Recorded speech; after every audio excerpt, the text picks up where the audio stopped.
In 1798, Napoleon, as the leader of the French Revolutionary Army, led an invasion force to Egypt.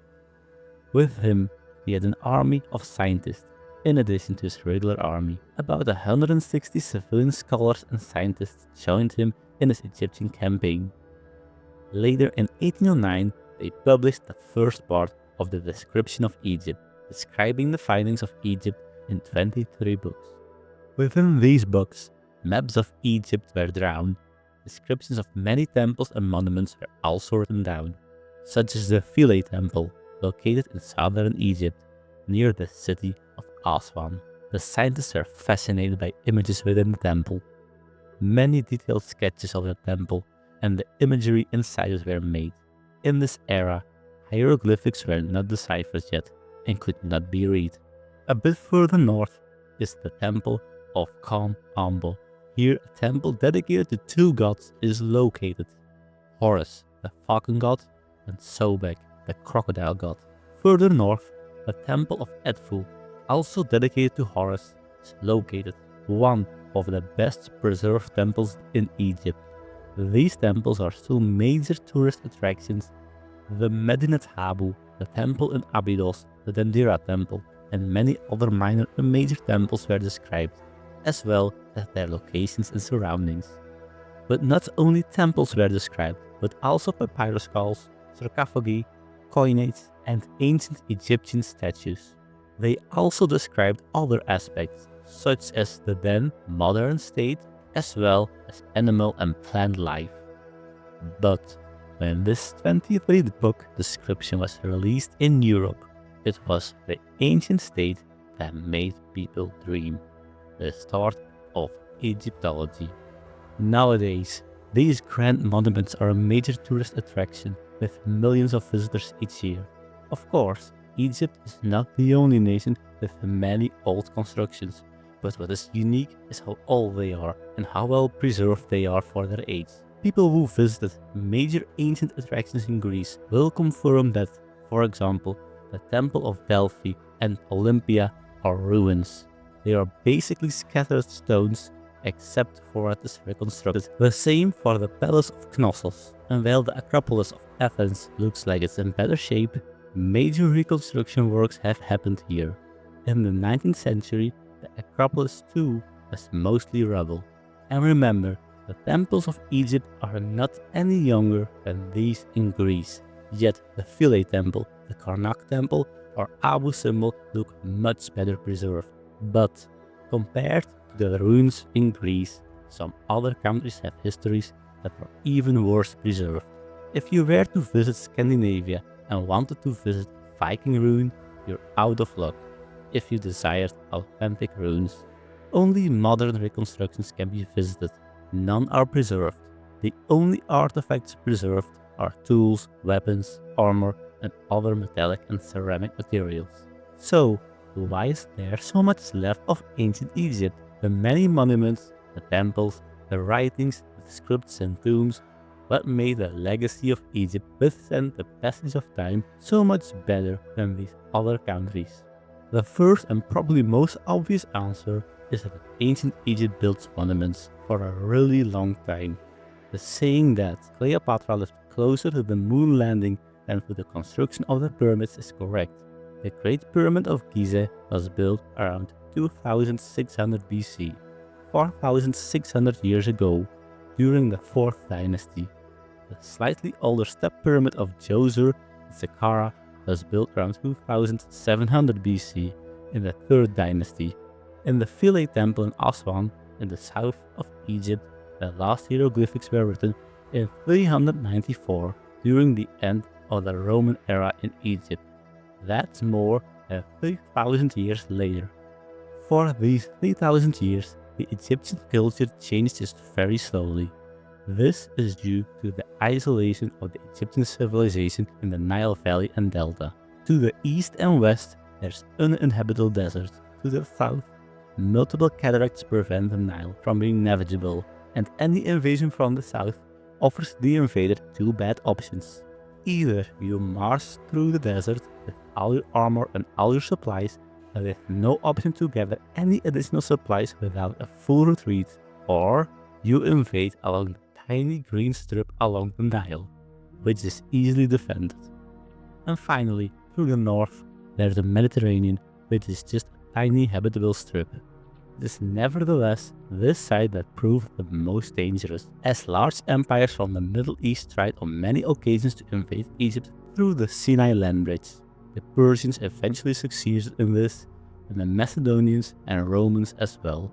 However, just having to focus your defense on two sides, both of which can be fortified, helped political and military stability.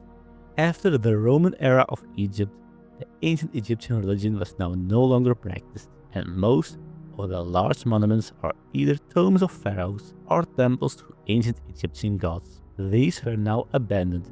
These temples were now no longer used nor maintained. As time passed, these temples were partially or completely covered. The annual flood of the Nile placed a layer of sediment each year, and wind blew the shifting sands of the deserts into the temples. As an example, the temple of Edfu in southern Egypt was buried under meters of sand by the 19th century, and houses have even been built on top of the temple for centuries.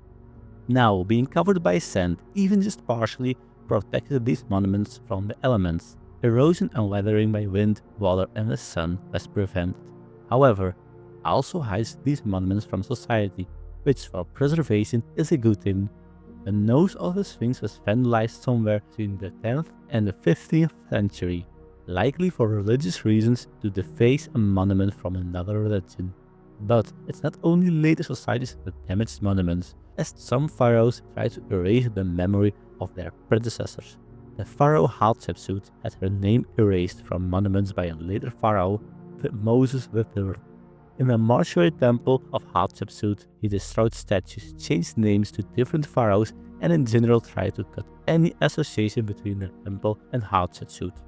However, any monument forgotten and buried cannot be a target of desecration, and therefore being buried in the sand gives a monument what is probably the most important kind of protection.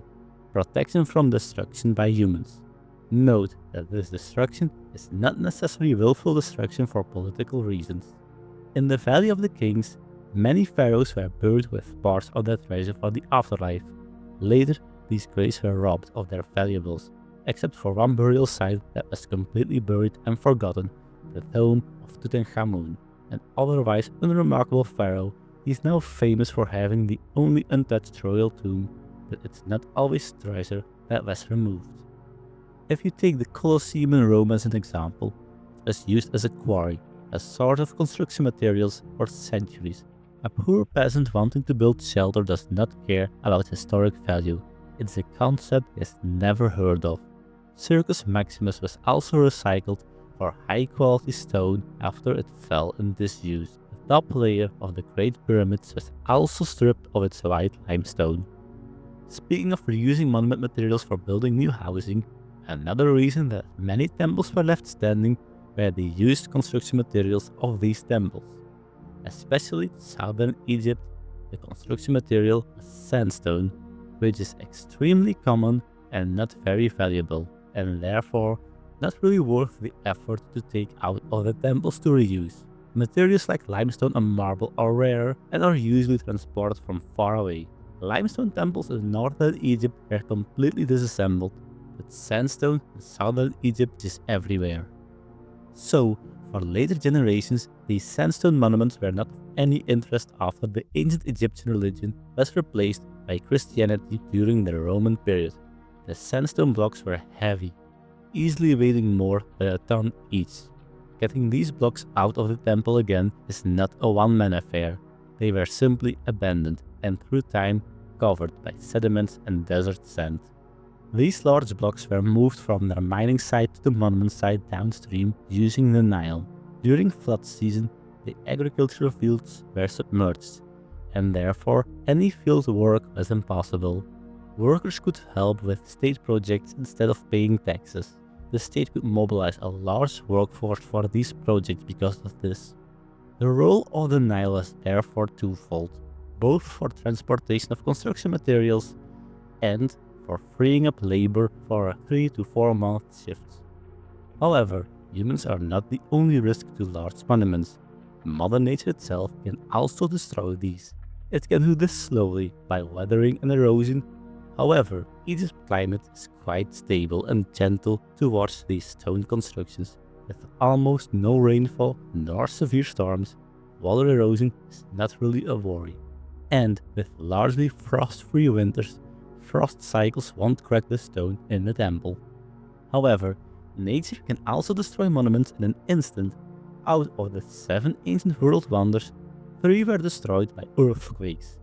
The lighthouse at Alexandria, the Colossus of Rhodes, and the mausoleum at Halicarnassus were all destroyed by earthquakes.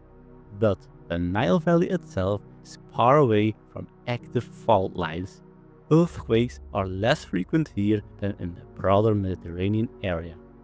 However, it is not just the many grand monuments that survived, but also smaller objects. For example, many papyrus scrolls survived. Written records from the Greeks and Romans are only known to modern audiences if these works were copied again and again repeatedly by medieval monks. But the climate in Egypt is so dry, many papyrus scrolls survive to this day.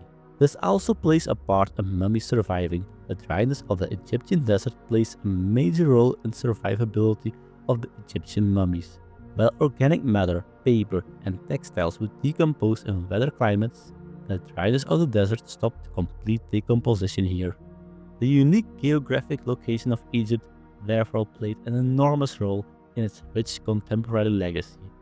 Its isolation from neighbors, its defensibility, the available materials, the role of the Nile, and the general dryness of the desert all contribute to this large legacy.